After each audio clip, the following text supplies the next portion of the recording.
ప్రకటన 2వ అధ్యాయంలో ప్రియులారా, ఆ పైన 8 నుండి మీరు చదువుకోండి. స్పన్నాలో ఉన్న సంఘపు దూత ఇలాగ వ్రాయమని, మొదటివాడు కడపటివాడినై ఉండి మృతుడినై మరలా బ్రతుకువాడు చెప్పు సంగతులేవనగా, శ్రమను దరిద్రతను నేను ఎరుగుదును, ఆయనను నీవు ధనవంతుడివే. ఇందులోనే 8, 9, 10లోనే 7 విషయాలు ఉంటాయి. నేను ఒకే ఒక విషయం చెప్తాను ప్రియులారా. అది ఏంటంటే దేవుని వాక్యములో మనం చూస్తున్నాం కదా, మరణము వరకు నమ్మకముగా ఉండుము అన్న. ఇది 3వ సంఘం అనుకుంటాను ఈ ప్రకటన గ్రంథంలో. ప్రియులారా, ఈ సంఘానికి ఏమని రాస్తున్నాడంటే, అంటే సంఘం ఉండాల్సింది 7 విషయాలు ఉన్నాయి. అయితే ఒక్క విషయం ఏమిటంటే, బైబిల్లో మీకు శోధన, ఒకవేళ చెరలో వేయబడినా, శ్రమలు వచ్చినా, మరణం వరకు మీరు ఎలా ఉండమన్నాడంటే నమ్మకంగా. ఎత్తబడాలంటే ఏమంటున్నాడంటే బైబిల్లో నమ్మకంగా ఉండమన్నాడు. ఈ సంఘం ఏ సంఘం ఇది? నమ్మకంగా ఉంది. మనం నమ్మకమైన వారుగా ఉండాలి. స్తోత్రం గట్టిగా చెల్లిద్దాం. ఎలా ఉండాలి చెప్పండి? ఒక వంకాయలు కొనటానికి కూడా మనం నమ్మకంగా ఉంటాం. ఒక ఆమె వంకాయలు కొంటుంది. ఏది అబద్ధాలు చెప్పను, అబద్ధాలు చెప్పొద్దని మా బోధకులు చెప్పారు. లేని దాన్ని కలిపి వద్దని కూడా చెప్పారు. వంకాయలు కొంటుంది ఒక ఆమె. ఎంత భాగ్యం అండి! వంకాయలు 5 రూపాయల. అప్పుడు దరిమిల ఒక 5-6 సంవత్సరాల క్రితం లేక 10 ఏళ్ల క్రితం, నాకు అంత గుర్తులేదు, ఒక ఆమె వంకాయలు కొంటూ, ఈ వంకాయలు ఇలాగా ఇంతకేవా అంతకేవా అంటే కొంటుంది. ఏమండి 5 రూపాయలు వేసుకుందాం. అటు చూసి, ఇది పుచ్చు కదా, ఇది నిన్నటిది కదా, మొన్నటిది కదా, మొన్న మీకు కూడా బండి మీద బుట్టలు తెచ్చావు కదా అని అడుగుతా, పక్కన ఇంకొక ఆమె కొనటానికి వస్తే, అబ్బా కొంచెం వంకాయలు కొంటున్నాను, ఆ వంకాయలు బాగున్నాయో లేదు కొంచెం చూసి నాకు తయారీ అయ్యి అంటుంది. అంటే ఏంది?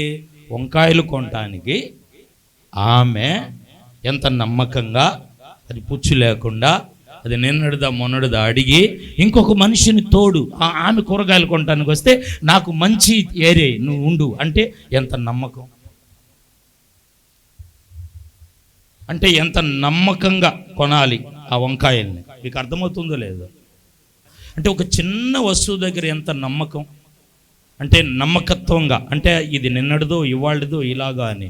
కానీ సంఘంలో నువ్వు ఉన్నావుగా, మందిరంలో నువ్వు ఉన్నావుగా, మరి నీ సేవకుని దగ్గర నమ్మకంగా ఉన్నావా? నువ్వు వచ్చేటప్పుడు ఎలా వచ్చావు మందిరానికి? ఇప్పుడు ఎలా ఉన్నావు? ఎవరో ఏదో చెప్పారని చెప్పి ఇప్పుడు నీ సేవకుడి మీద అలగటం ఏమైనా సబాబా? నీ సేవకుడిని వదిలిపెట్టడం ఏమైనా లెక్క కరెక్ట్ అంటావా? నీ సేవకురాలను బాధ పెట్టడము ఎంతవరకు ఆనవాయితీ?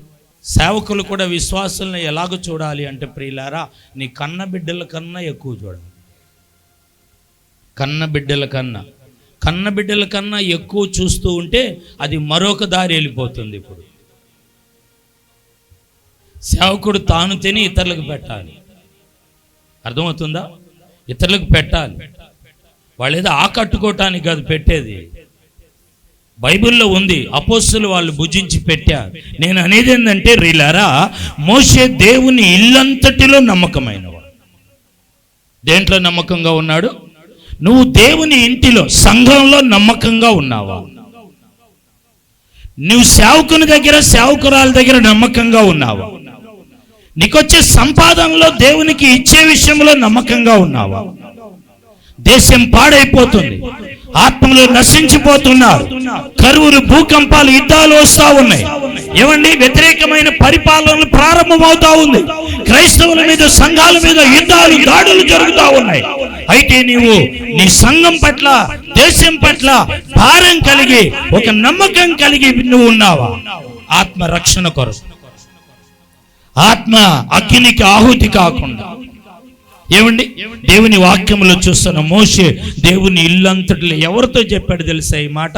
మిరియమ్మ గారితోనూ, అమ్మగారు అందాములే, మంచి నాట్యమాడి ఆమె. రేపు వెళ్తే అడగండి, భలే డాన్స్ వేసిద్ది. తంబూరా చేత పట్టిందంటే ఇశ్రాయేల్ ప్రజలందరూ అంతే ఇంకా ఊగాల్సింది. దేవుని ఆత్మ వచ్చి అదే ఆమెకు వచ్చిన తలనొప్పి. ఇప్పుడు ఆమెను పడేయటానికి విషయం ఏమిటంటే, ఆమెను అహరోను మోషే మీద ఏం చేశారంటే, ఇతనే ప్రవ చేయాలా, ఇతనే వాక్యం చెప్పాలా, ఇతనే సేవకుడా, ఇతనికే వరం ఉందా? నియమించుకున్నాడు. ప్రియులారా, అక్కడ చక్కగా 12వ అధ్యాయము 6, 7, 8 సంఖ్యలు రాయబడింది కదా. నమ్మకమైన వాడు మోషే. ముఖాముఖిగా మాట్లాడాను, జాగ్రత్త సుమి. సేవకునికి ఎదురు తిరగకూడదు, సేవకుడికి లోబడాలి. దేవుని సేవకుడు నీకును దేవునికి రాయబారి, గుర్తుపెట్టుకోండి. సేవకుడు ప్రియులారా అమ్మ వినండి, సేవకుడు దుఃఖపడుతూ ఆ పని చేయకూడదు, కన్నీరు కారుస్తూ ఆ పని చేయకూడదు. నీ విషయంలో లెక్క చెప్పాలి, నీ బిడ్డల విషయంలో లెక్క చెప్పేవాడు. సేవకునికి 2 తీర్పులు దేవుని వాక్యములో చూస్తున్నాం ప్రియులారా. మనము నమ్మకంగా ఉన్నామా సంఘం? నమ్మకంగా రండి బైబిల్లోకి 13, 17 సామెతలు. ఎలాంటి వాడంట? ఒక ఔషధము ఎలాగ స్వస్థపరిచిద్దో, మనం విశ్వాసులం దేవునికి యుగాలు యుగాలు మహిమ రావాలి అంటే, సంఘంలో ఒకళ్ళు చెడిపోయినా, ఒకళ్ళు బయటికి వెళ్ళిపోతున్నా, ఒకళ్ళు ప్రియులారా వ్యతిరేకంగా ఉన్నా, వాళ్ళకి మనం ఎలా పనిచేయాలంటే ఔషధంగా పనిచేయాలి. నమ్మకమైన రాయబారి ఔషధము వంటి వాడంటే, ఓ సేవకుడు ఒక ఆత్మను రక్షిస్తున్నప్పుడు, ఓ ఆత్మను బలపరుస్తున్నప్పుడు, ఉన్న సంఘంలో వాళ్ళు కూడా ఏం చేయాలంటే ఆత్మను బలపరచాలి, ఆత్మను నిలబెట్టాలి. అదే నమ్మకమైన రాయబారి, ఔషధము అంటే.